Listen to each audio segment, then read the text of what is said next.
warahmatullahi wabarakatuh. Perkenalkan, nama saya Nur Kofifa Dea Ananda, NIM 22223210075. Saya dari kelas 5C. Izin Ibu, saya ingin mengumpulkan tugas UTS yang sudah dibuat pada pagi hari. Baik, langsung saja. Perintah pertama, menjelaskan materi pertemuan dari pertemuan pertama hingga pertemuan ke-7. Materi pertemuan pertama yaitu ada observasi sekolah. Ada observasi sekolah ini adalah suatu kegiatan pengamatan secara langsung terhadap berbagai aspek yang terjadi di lingkungan sekolah. Tujuannya adalah untuk mengumpulkan data dan informasi yang akurat tentang kondisi proses dan hasil pembelajaran di sekolah tersebut. Adapun beberapa aspek yang perlu kita cari dalam observasi di sekolah, diantaranya yaitu ada kebiasaan positif di sekolah, kultur sekolah, struktur organisasi, dan tata kelola sekolah, atau yang biasa kita singkat STOK.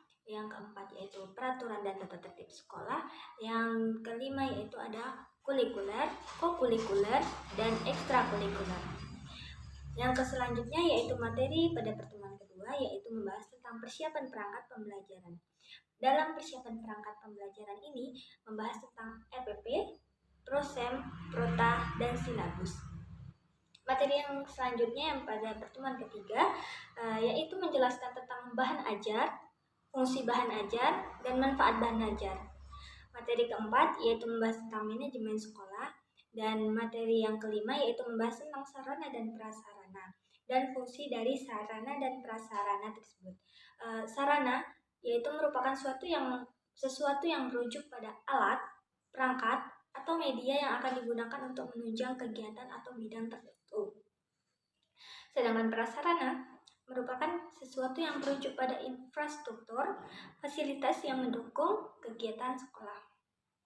Fungsi dari sarana dan prasarana yaitu yang pertama, sarana yaitu sebagai fasilitas pembelajaran dan pengelolaan administrasi.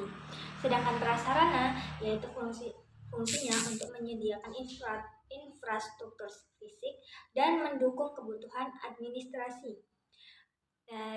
Yang selanjutnya yaitu materi pada pertemuan ke-6, yaitu membahas tentang manajemen guru dalam pembelajaran. Manajemen guru dan pembelajaran ini adalah proses mengelola dan mengembangkan kemampuan guru dalam suatu lembaga pendidikan. Yang selanjutnya yaitu materi yang terakhir, materi ke-7, yaitu membahas tentang pertumbuhan dan perkembangan peserta didik. Pada pertemuan ini kita membahas tentang apa itu perkembangan dan apa itu pertumbuhan. Pertumbuhan siswa yaitu perubahan pada siswa yang terjadi pada perubahan fisik. Sedangkan perkembangan yaitu perubahan pada siswa yang terjadi pada perubahan sikap dan tingkah laku serta interaksi terhadap lingkungan. Yang selanjutnya yaitu manfaat dari mempelajari materi dari 7 pertemuan tersebut. Manfaat yang saya dapatkan untuk bekal untuk asistensi mengajar yang akan datang, yaitu saya dapat memahami bagaimana cara membuat modul, bagaimana cara kita memahami perkembangan peserta didik, bagaimana kita memahami pertumbuhannya, bagaimana kita akan melakukan observasi di sekolah, yaitu apa yang akan kita cari, dan selanjutnya. Baik, yang selanjutnya yaitu UTS PLP 2 yaitu soalnya yaitu jelaskan bagaimana mengimplementasikan manajemen sekolah sebagai calon guru dan manfaatnya dalam mencapai tujuan pendidikan. Yang pertama yaitu memahami konsep manajemen sekolah, yaitu pahami bagaimana setiap elemen ini saling terkait dan berkontribusi pada pencapaian tujuan sekolah. Yang kedua yaitu berpartisipasi dalam kegiatan sekolah. Libatkan diri dalam berbagai kegiatan sekolah, baik yang bersifat akademik maupun non-akademik. Yang ketiga yaitu menerapkan prinsip manajemen dalam kelas. Meskipun kita belum menjadi kepala sekolah, kita dapat menerapkan prinsip-prinsip manajemen dalam kelas. Misalnya dengan membuat rencana pembelajaran yang baik, mengatur waktu dengan efektif, dan menciptakan lingkungan belajar yang kondusif. Nah, manfaat manajemen sekolah dalam mencapai tujuan pendidikan yaitu yang pertama, penerapan manajemen sekolah yang baik akan memberikan banyak manfaat dalam mencapai tujuan pendidikan. Antara lain, yaitu meningkatkan kualitas pembelajaran. Dengan adanya perencanaan yang matang, pemanfaatan sumber daya yang efektif, dan evaluasi yang berkelanjutan, kualitas pembelajaran dapat ditingkatkan secara signifikan. Manajemen sekolah yang efektif akan membantu sekolah dalam mencapai tujuan-tujuan yang telah ditetapkan, baik itu tujuan akademik maupun non-akademik. Yaitu yang selanjutnya manfaatnya yaitu memberikan peningkatan efisiensi dan efektivitas adanya sistem dan prosedur yang jelas. Pekerjaan dapat dilakukan secara lebih efektif dan efisien, sehingga meminimalkan pemborosan waktu dan sumber daya. Yang selanjutnya yaitu dapat menciptakan lingkungan belajar yang kondusif. Manajemen sekolah yang baik akan menciptakan lingkungan belajar yang nyaman, aman, dan mendukung bagi siswa dan guru. Yang selanjutnya yaitu manajemen dapat meningkatkan motivasi dan kepuasan kerja. Dengan adanya penghargaan atas prestasi dan adanya kesempatan untuk mengembangkan diri, motivasi dan kepuasan kerja guru akan meningkat, yang pada akhirnya akan berdampak positif pada kualitas pembelajaran. Ya, pertanyaan kedua yaitu tentang hubungan antara metode, model, media pembelajaran dengan instrumen penelitian atau asesmen penilaian serta kaitannya dengan modul ajar. Yang pertama, hubungan metode, model, media pembelajaran dengan instrumen penelitian asesmen atau juga hubungannya dengan modul ajar. Metode, model, dan media pembelajaran merupakan 3 komponen yang saling terkait dalam proses pembelajaran. Ketiganya memiliki peran penting dalam mencapai tujuan pembelajaran yang telah ditetapkan. Sementara itu, instrumen penelitian atau asesmen penilaian digunakan untuk mengukur tingkat pencapaian tujuan pembelajaran tersebut.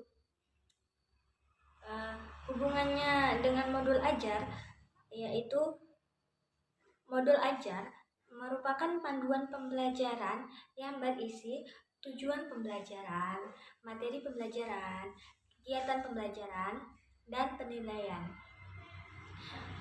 Modul ajar menjadi acuan bagi guru dalam merancang pembelajaran, termasuk dalam memilih metode, model, media pembelajaran, dan instrumen penilaian yang sesuai.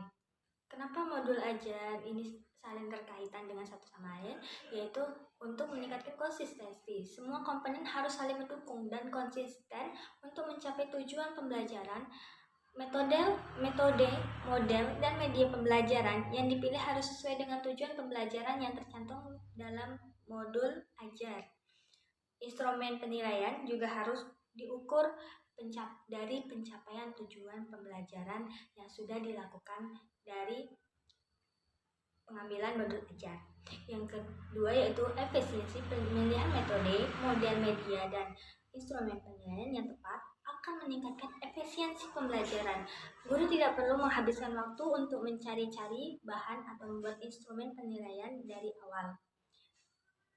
Yang selanjutnya yaitu meningkatkan kualitas. Penggunaan modul ajar yang baik akan menjamin kualitas pembelajaran. Modul ajar yang terstruktur dengan baik akan membantu guru dalam menyampaikan materi pembelajaran secara efektif dan efisien. Dengan demikian, dapat disimpulkan bahwa metode, model, media pembelajaran, instrumen penelitian atau asesmen penilaian, dan modul ajar yaitu saling terkait dan saling mempengaruhi. Penggunaan komponen-komponen tersebut secara tepat dan terintegrasi akan meningkatkan kualitas pembelajaran dan mencapai tujuan pendidikan yang diharapkan. Yaitu Bagaimana persiapan Anda untuk terjun ke lapangan menjadi asistensi mengajar? Persiapan saya sudah lumayan cukup karena pada pertemuan-pertemuan PLP 2 ini membahas tentang bagaimana cara membuat modul ajar, membuat instrumen dan cara mengajar, bagaimana cara membuat instrumen, bagaimana kita mengetahui tentang apa media yang akan kita gunakan, mengetahui perbedaan apa itu metode, apa itu model dan medianya. Baik, mungkin itu saja yang bisa saya sampaikan. Lebih dan kurangnya saya mohon maaf kepada Allah, saya mohon ampun. Wabillahi taufiq wal hidayah. Wassalamualaikum warahmatullahi wabarakatuh.